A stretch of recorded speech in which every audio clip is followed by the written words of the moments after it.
No one noticed the woman standing alone beside the marble staircase until the man who brought her there pretended he had never seen her before. Claire Bennett had spent 20 minutes smoothing the wrinkles from her pale blue dress in the restroom mirror of the Whitcomb Grand Hotel, telling herself that she did not belong in that world, but Sophie did. Her 7-year-old daughter was the reason she had taken the bus across town in uncomfortable heels, the reason she had accepted Ryan Cooper's invitation, and the reason she had walked into a ballroom where a single centerpiece probably cost more than her weekly grocery budget. The chandeliers above her looked like frozen rain, spilling gold light over black tuxedos, silk gowns, champagne glasses, and conversations spoken in the easy voices of people who had never had to count quarters at a gas station. Claire kept one hand wrapped around her small clutch, feeling the folded photograph of Sophie inside it like a heartbeat. Ryan had promised her this party was connected to the Blackwood Foundation, the one organization that might help Sophie get into a specialized medical and education program Claire could never afford on her receptionist's salary. He had said he knew people. He had said all she had to do was show up, smile, and trust him. And because a mother will walk through almost any door if she thinks hope is waiting on the other side, Claire believed him. For the first few minutes, Ryan stayed close, touching her elbow lightly, whispering names she could not remember fast enough. Then Victoria Hayes entered the room. She was tall, polished, and confident in a silver dress that seemed made for the lights. Ryan's posture changed the moment he saw her. His hand dropped from Claire's arm. His voice cooled. When Claire asked if it was time to meet the foundation director, Ryan leaned close and murmured, "Stay here. I'll be right back." But he did not come right back. He crossed the ballroom to Victoria, kissed her cheek, and within moments had his arm around her waist as if Claire were nothing more than a stranger who had wandered too close to the wrong crowd. Claire stood frozen near the staircase, watching him laugh with a group of donors while Victoria glanced over his shoulder directly at her. The look was quick, sharp, and knowing. Claire felt heat rise in her face. She told herself not to panic, not to make a scene, not to forget why she was there. She took one small step toward Ryan, then stopped when she heard him introduce Victoria as the woman who keeps me respectable. The group laughed. Ryan laughed too. Claire's fingers tightened around her clutch. In that instant, the ballroom seemed to stretch around her, every polished floor tile becoming a mile wide. She was not a guest anymore. She was not even an inconvenience. She was a secret he had brought into the light, and then abandoned there. Claire forced herself to breathe slowly, the way she did whenever Sophie had a bad night and needed her mother to pretend everything was fine. She looked down at the floor, then at the double doors behind her, calculating how long it would take to leave, find the elevator, cross the lobby, and get back to the bus stop before the late route stopped running. But leaving meant giving up the only lead she had. It meant going home to their small apartment on Maple Street, unlocking the door quietly so she would not wake Mrs. Alvarez from next door, and telling Sophie in the morning that the people with the scholarships had been too busy to meet them. Claire could already picture her daughter sitting at the tiny kitchen table, swinging her feet above the faded linoleum, trying to smile like she was not disappointed. That image kept Claire standing in the ballroom even while shame pressed against her chest.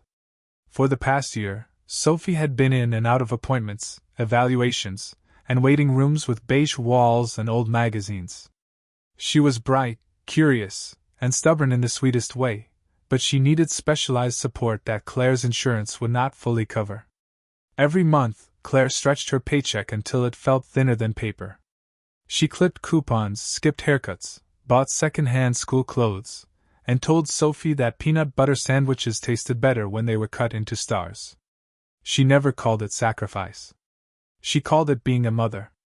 Ryan knew all of this. That was why his invitation had seemed like a miracle. He had shown up at the front desk of the downtown office building where Claire worked, wearing a tailored navy suit and the same charming smile that had once made her believe he might be different. He told her he had been doing business with people connected to the Blackwood Foundation. He said the foundation loved real stories, real families, real need. He said Sophie's situation could move the right hearts if Claire was willing to attend one formal event. Claire had hesitated, because Ryan had always been better at promises than follow-through, but then he mentioned Ethan Blackwood's name. Everyone in Chicago knew that name. Blackwood Hotels, Blackwood Medical Grants, Blackwood Scholarships, Blackwood Foundation. To Claire, it sounded less like wealth and more like a door she had been trying to find in the dark. So she borrowed a dress from a coworker, repaired the hem herself, and spent $6 on a pair of drugstore earrings that turned her ears pink before she even reached the hotel.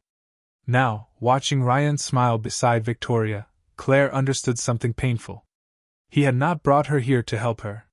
He had brought her here because her struggle made him look compassionate. She was not meant to speak. She was meant to decorate his lie. Still, Claire lifted her chin. If Ryan would not introduce her to the foundation, she would find someone who could. For Sophie, she could survive being invisible a little longer. Claire had taken only 3 careful steps away from the staircase when Victoria Hayes appeared in front of her, as if she had been waiting for the perfect moment to close the door. Up close, Victoria looked even more flawless, with smooth blonde hair pinned behind diamond earrings and a smile so polished it felt less like kindness than a warning. "I am sorry," Victoria said, her voice sweet enough to make nearby guests turn their heads. "Are you looking for the staff entrance?" A small laugh passed through the cluster of women beside her. Claire felt the words land, but she kept her face calm. "No," she answered quietly. "I am a guest." Victoria's eyes moved over Claire's borrowed dress, the repaired hem, the drugstore earrings, the shoes that had already rubbed red marks into her heels. "A guest," she repeated, as if the word itself amused her. "How interesting. Ryan never mentioned bringing anyone." Claire glanced past her toward Ryan, hoping he would step in, hoping there was still some decent part of him that would not let this happen. But Ryan looked away the second their eyes almost met. That small movement hurt more than anything Victoria had said. It told Claire exactly where she stood. Victoria followed Claire's gaze and smiled wider. "Oh, do not take it personally. Men like Ryan are generous. Sometimes they invite people because they feel sorry for them." The women around her looked Claire up and down, measuring every sign of struggle as if poverty were a stain. Claire thought of Sophie's photograph inside her clutch and reminded herself that she had endured harder things than cruel strangers and expensive clothes. She tried to move around Victoria, but Victoria shifted with her, blocking the path just enough to make it look accidental. "You seem nervous," Victoria continued. "These events can be overwhelming when someone is not used to them. All the silverware, all the conversation, all the people who actually belong." Claire's throat tightened, but she refused to give Victoria the satisfaction of tears. "I came to speak with someone from the foundation," she said. "That is all." The word foundation made Victoria's expression change for half a second. It was quick, but Claire saw it. Concern. Annoyance. Maybe even fear. Then Victoria lifted a glass of red wine from a passing tray and gave another perfect smile. "How noble," she said. "A charity story." "Of course." She stepped closer, and as she turned, the wine tipped over the rim of the glass and spilled across the front of Claire's pale blue dress. Gasps rose around them, soft and theatrical.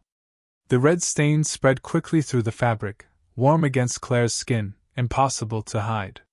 Victoria placed a hand over her mouth, as if shocked by her own accident. "Oh my goodness," she said. "I am so sorry. How clumsy of me." But her eyes were not sorry at all. Claire stood still, surrounded by whispers, with every face in the room suddenly pointed toward her. Someone murmured that security should check the invitation list. Someone else asked whether she had wandered in from another event. Claire looked down at the ruined dress and felt a deep, aching humiliation settle over her. She wanted to disappear. She wanted to run outside into the cold Chicago night, and never think about this room again. Instead, she bent carefully, picked up the small photograph of Sophie that had slipped from her clutch, and wiped a tiny drop of wine from the corner with her thumb before she wiped anything from herself. Ethan Blackwood had not planned to stay in the ballroom longer than the opening toast. He had spent most of the evening on the mezzanine above the main floor, half listening to a hospital board member explain donation targets, while his eyes drifted across the crowd below. From that height, the event looked exactly the way it was supposed to look: elegant, successful, generous. Waiters moved between tables with silver trays. Donors smiled beneath the chandeliers. Cameras flashed near the banner for the Blackwood Foundation. Everything appeared polished enough to hide the truth that Ethan had learned years ago, which was that charity events often attracted people who loved being seen giving more than they loved helping anyone. He was preparing to leave when a small shift in the room caught his attention. It was not the raised voices, because there were none. It was the silence spreading near the staircase, the kind of silence people created when they wanted to watch someone suffer without admitting that was what they were doing. Ethan turned from the board member and looked down. That was when he saw Claire Bennett standing alone in a pale blue dress stained with red wine, surrounded by faces that carried amusement more than concern. He did not know her name yet, but he noticed what everyone else ignored. Her shoulders were trembling, but her chin stayed lifted. Her eyes were bright, but she refused to let the tears fall. And before she touched the stain on her dress, before she tried to save herself from embarrassment, she bent to pick up a small photograph from the floor. Ethan watched her wipe the corner of that photograph with her thumb as if it were the most precious thing in the entire hotel. Something in that gesture held him still. He had seen wealthy people protect watches worth more than cars, handbags locked in glass cases, necklaces guarded by insurance policies and private security. But this woman protected a small picture with a tenderness that made the whole glittering room seem empty. "Mr. Blackwood?" the board member said beside him. "Should we continue?" Ethan did not answer. Below, Victoria Hayes was speaking again, her expression arranged into innocence while the people around her leaned in for the next cruel little moment. Ryan Cooper stood a few feet away, pretending to study his drink, pretending the woman in the ruined dress had nothing to do with him. Ethan knew Ryan by reputation, a polished fundraiser with a talent for attaching himself to powerful rooms. He also knew Victoria, or at least the version of her that appeared at galas, smiling for photographs and speaking about compassion as if it were a fashion accessory. But the woman by the staircase was different. She did not perform pain. She contained it. She did not beg anyone to believe her. She simply held that photograph close, as if remembering why she had endured the humiliation in the first place. Ethan felt an old memory rise before he could stop it, his own mother years ago, standing in a grocery store checkout line, counting bills twice while pretending not to hear the impatient sighs behind her. He had been 10 then, old enough to understand shame and too young to protect her from it. Now he was 41, powerful enough that people lowered their voices when he entered a room, and still the sight of Claire Bennett made him feel that same helpless anger. Not loud. Not reckless. Clear. Focused. Necessary. "Find out who she is," Ethan said to his assistant, who had stepped quietly to his side. "And find out who brought her here." His assistant followed his gaze and nodded. Ethan did not wait for the answer. Down below, someone near Victoria gave a soft laugh, and Claire flinched only slightly, just enough for Ethan to see what it cost her to remain standing. That was the moment he made his decision. He set his untouched glass on the balcony rail, adjusted the cuff of his black jacket, and started down the curved staircase toward the woman everyone else had decided was easy to dismiss. The first thing people noticed was the sound of Ethan Blackwood's footsteps on the marble staircase. Conversations faded one by one, not because anyone had asked for silence, but because power had entered the moment, and everyone in that ballroom felt it. Claire did not look up at first. She was still holding Sophie's photograph against her chest, trying to decide whether dignity meant staying or leaving before her humiliation became entertainment for the entire room. Then the crowd shifted. A path opened. Victoria's smile weakened. Ryan straightened so quickly that the ice in his glass clicked against the crystal. Claire finally raised her eyes and saw Ethan Blackwood walking toward her in a black tuxedo, his expression calm but unreadable. She recognized him immediately, not because she had ever met him, but because his face had appeared on hospital brochures, foundation letters, business magazines and waiting rooms, and the framed donor wall at the pediatric center where Sophie had once traced his last name with her finger and asked if people like that really help families like theirs. Ethan stopped beside Claire, close enough that the room understood he had chosen a side before he said a word. He looked at the stain across her dress, then at the photograph in her hand, then at Victoria. "Is there a problem here?" he asked. His voice was not loud, but it carried through the ballroom with a weight that made excuses sound impossible before they were even spoken. Victoria gave a small, nervous laugh. "Mr. Blackwood, it was just a little accident. I was about to have someone help her clean up." Ethan did not move his eyes from her. "Were you?" The question was simple, but Victoria's face changed as if the floor beneath her had tilted. Ryan stepped forward, forcing a smile that did not reach his eyes. "Ethan, I can explain. Claire is someone I know from a community outreach situation. I thought bringing her tonight might be inspiring for the donors." Claire felt the words cut quietly through her. A situation. Inspiring. Not a mother. Not a guest. Not a person. Ethan turned to him slowly. "You brought her here?" Ryan swallowed. "Yes, but clearly there has been a misunderstanding." Ethan glanced at Claire, and for the first time that night someone looked at her as if her answer mattered more than the comfort of the room. "Miss Bennett," he said, using her name with steady respect. "Did you come here as Mr. Cooper's guest?" A murmur moved through the crowd. Claire's breath caught. He knew her name. She did not know how, but the way he said it made her feel less like she was standing in a spotlight and more like she had been handed back a piece of herself. "I came because he said he could help me speak with someone from your foundation," she said quietly. "For my daughter." Ethan's expression softened for only a second, but Claire saw it. Then he removed his jacket and placed it gently over her shoulders, covering the ruined dress without making her feel hidden. The warmth of it settled around her like shelter. Victoria's mouth opened, but no words came out. Ethan faced the guests surrounding them and said, "Miss Bennett is not leaving this room in shame. But anyone who laughed at her may leave now." The silence that followed was so complete that Claire could hear the music from the string quartet trembling at the far end of the ballroom. Ryan's face lost its color. Victoria stared at Ethan as though she had misheard him. But Ethan was not finished. He offered Claire his arm, not as charity, not as performance, but as a public correction of every insult she had endured. "Your daughter's name is Sophie, correct?" he asked. Claire nodded, unable to speak. "Then tonight," Ethan said, "we begin by making sure someone finally listens." Claire accepted Ethan's arm because refusing it in front of everyone would have only created another scene, but every step toward the front of the ballroom felt impossible.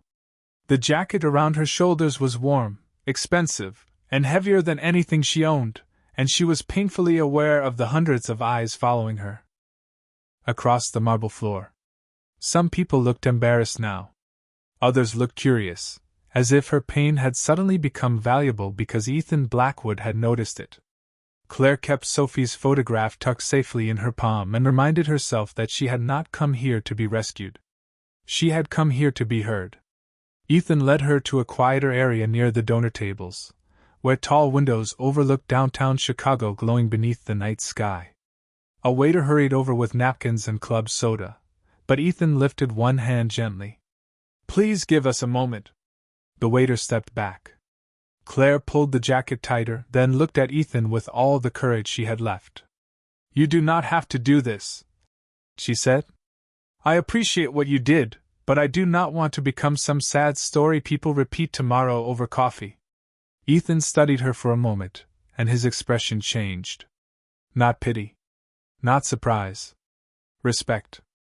"I did not step in because I thought you were weak," he said. "I stepped in because everyone else was pretending not to see what was wrong." Claire looked away toward the ballroom, where Victoria stood stiffly beside Ryan, both of them speaking in low voices to people who no longer seemed eager to stand too close. "People pretend not to see a lot of things," Claire said. "It makes their lives easier." Ethan did not answer immediately. He looked toward the foundation banner near the stage, where the words compassion, access, and opportunity were printed in elegant gold letters. You are right, he said. And sometimes they build entire events around those words without practicing them. Claire had expected him to defend the room, or the donors, or at least the image of his foundation. Instead, his honesty disarmed her. She lowered her voice. My daughter does not need a handout. She needs a chance. There is a program connected to the Children's Development Center on North Halsted. They told me she would benefit from it, but the cost is more than I make in months. Ryan said your foundation might consider her application if I came tonight. Ethan's jaw tightened slightly at Ryan's name. Did he help you file one? Claire paused.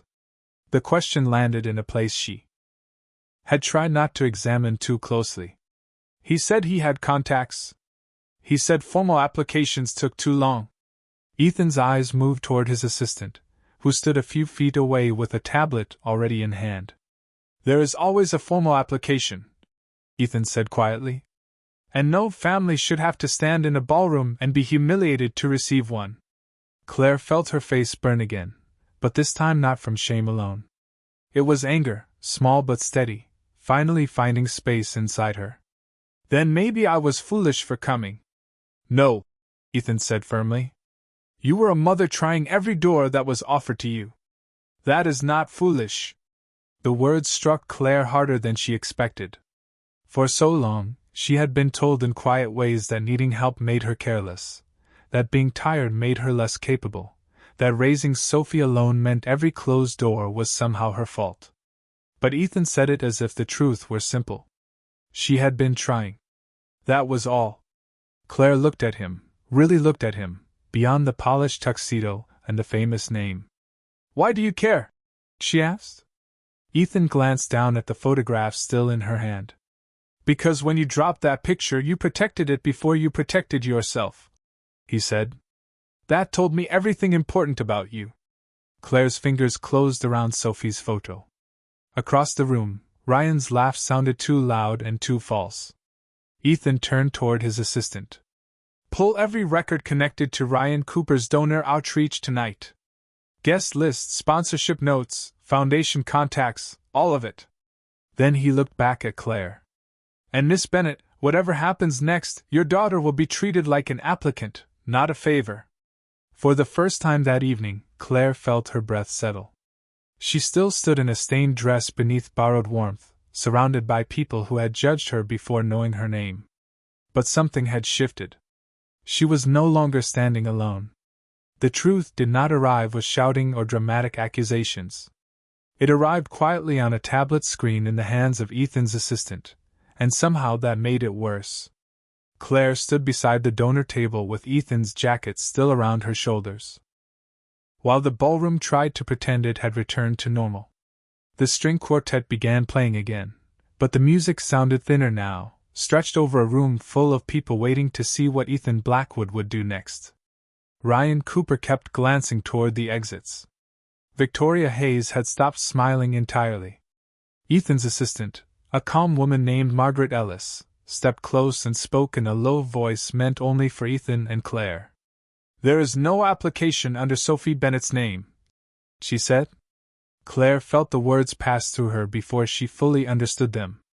Maybe it was submitted under mine, she said, though even as she said it, hope was already slipping. Margaret looked at the screen again. There is no application under Claire Bennett either. No referral, no intake request, no appointment note, and no contact with the Children's Development Center on North Halsted from Mr. Cooper's office. The room seemed to tilt slightly, not from surprise but from the cruel confirmation of something Claire's heart had already feared. Ryan had not failed to help. He had never tried. Ethan's expression remained controlled, but his eyes hardened. What did he submit? Margaret hesitated, then turned the tablet so Ethan could see. A donor presentation. He used Miss Bennett's situation as part of a proposed outreach narrative. No name listed, only a description of a single mother and child facing developmental care costs. He attached it to his sponsorship pitch for tonight. Claire stared at the screen without reading every word. She did not need to. Her life, Sophie's appointments, the unpaid bills folded in a kitchen drawer, the nights Claire had stayed awake wondering whether she was failing her daughter, all of it had been reduced to a paragraph meant to make Ryan look generous. Ethan looked across the ballroom. "Mr. Cooper," he called. It was not loud, but it carried with the kind of authority that made people stop pretending not to listen. Ryan approached slowly, smoothing the front of his suit as if fabric could repair character. "Ethan, I am sure Margaret found an incomplete file. These things can be confusing." "They are not confusing," Ethan said. "You told Miss Bennet you had connected her daughter with my foundation. You did not. You used her hardship in a sponsorship pitch without submitting a single request on her child's behalf." A murmur moved through the crowd, sharper this time. Ryan's smile tightened. "That is an unfair interpretation. I was trying to bring awareness." Claire finally looked at him. Her voice was quiet, but it did not shake. "You told me Sophie had a real chance if I came here." Ryan avoided her eyes. "Claire, I was opening doors." "No," she said. "You were standing in front of one and telling me it was open." The words settled over the room. For the first time all night, people were not looking at Claire with pity. They were looking at Ryan with recognition. Victoria stepped in quickly, her voice smooth but strained. "This is becoming uncomfortable for everyone. Surely we do not need to embarrass people at a charity event." Ethan turned to her. "Interesting concern, considering embarrassment did not trouble you 10 minutes ago." Victoria's face flushed. "The wine was an accident." Margaret tapped the screen once more. "There is also a message thread between Mr. Cooper and Miss Hayes from earlier this evening." Ryan's head snapped toward her. Victoria went still. Ethan did not ask Margaret to read it aloud in full. He did not need cruelty to answer cruelty. He only looked at the first few lines, enough to understand that Victoria had known who Claire was before approaching her, enough to see that the spilled wine had been discussed as a way to push her out before she reached anyone important. Ethan lowered the tablet. "Mr. Cooper, Miss Hayes, the Blackwood Foundation will not accept your sponsorship, your introductions, or your public support. You will leave this event with no further association to my name, my hotels, or any charitable program connected to my family." Ryan opened his mouth, but no defense came. Victoria looked around for allies and found only guests studying their glasses, their shoes, anything but her. Claire expected to feel satisfaction, but what came instead was exhaustion. The kind that follows a storm when a person realizes how much energy it took just to remain standing. Ethan seemed to understand. He did not ask her to smile. He did not ask her to forgive anyone for the comfort of the room. He simply stepped slightly closer, steady and respectful, and said, "Miss Bennet, what happened to you tonight should never have been required for the truth to matter."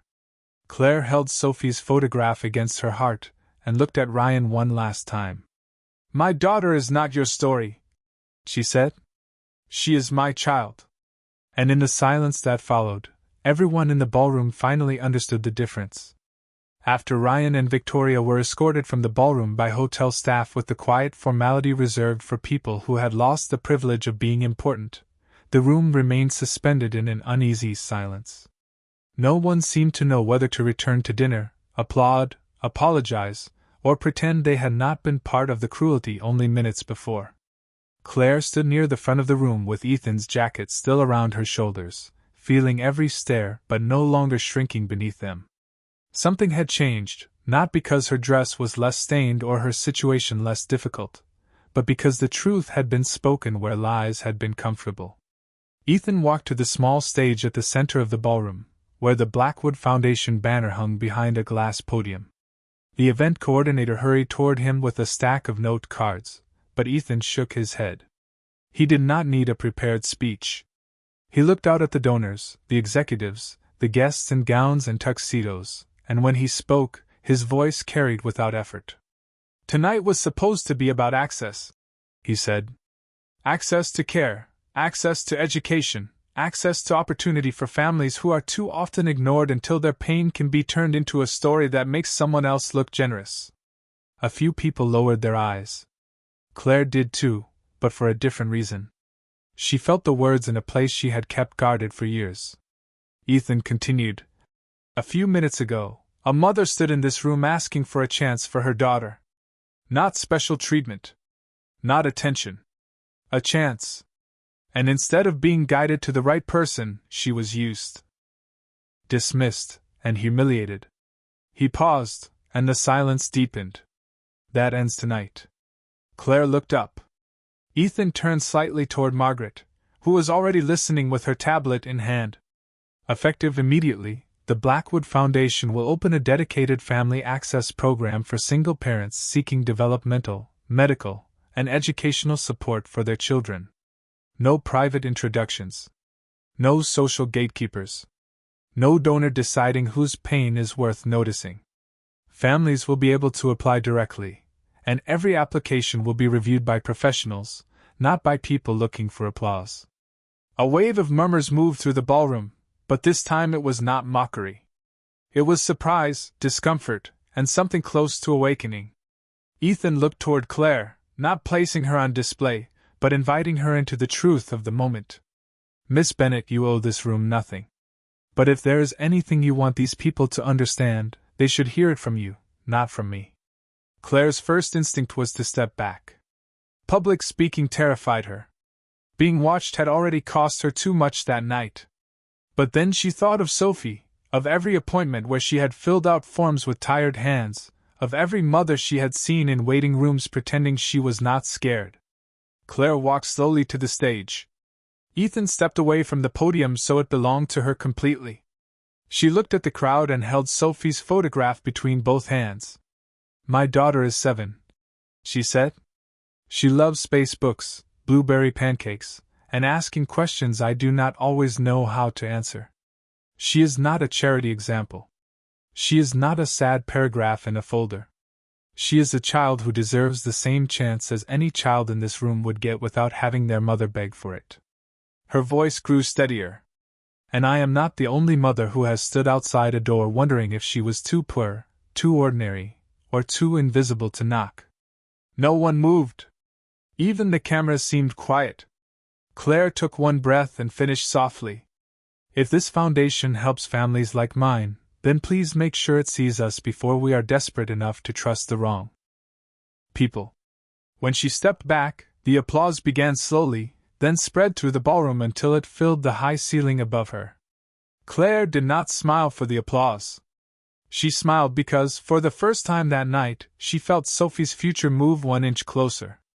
3 months later, Claire Bennet stood in the hallway of the Children's Development Center on North Halsted, watching Sophie press both hands against the glass wall of the therapy room as if the colorful posters inside were a museum exhibit made just for her. The morning sun filled the corridor, bright and ordinary, and for once ordinary felt like a miracle. Sophie had been accepted into the program after a complete review, not because someone had pulled a secret string, not because Claire had been displayed as a sad story, but because her daughter qualified and someone had finally made the path clear enough for families like theirs to walk through. The Blackwood Foundation's new Family Access Program had opened faster than anyone expected. Margaret Ellis called Claire personally the week after the gala, walked her through every form, and connected her with a case coordinator who spoke to her like a mother, not a problem. Soon, Claire began volunteering 2 afternoons a week, helping other parents understand applications, deadlines, transportation options, and the small details that could feel impossible when life was already heavy. She still worked at the downtown office building. She still packed lunches, balanced bills, and reminded Sophie to put her sneakers by the door before bedtime. Her life had not turned into a fairy tale overnight. It had become something better. It had become possible. Ethan Blackwood kept his distance at first, and Claire noticed that more than any grand gesture. He did not flood her apartment with flowers. He did not make promises that sounded like headlines. He showed up where the work was. She saw him at foundation meetings, listening more than he spoke.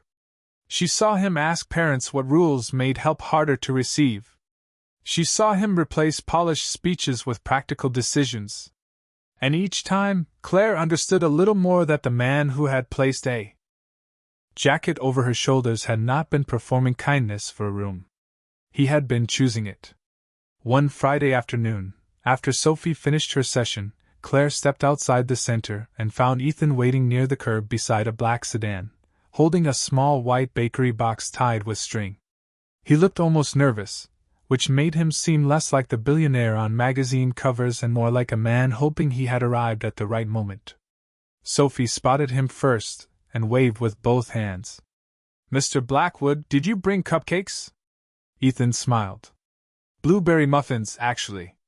Your mother told Margaret someone likes blueberry pancakes, and this was the closest I could find on short notice." Sophie accepted the box with the seriousness of someone receiving treasure. Claire shook her head, but she was smiling. "You asked Margaret about baked goods?" "I asked Margaret nothing," Ethan said. "Margaret informed me that if I planned to visit, I should not arrive empty-handed." Claire laughed softly, and the sound surprised her. It was easy. Light. The kind of laugh she had not realized she had missed.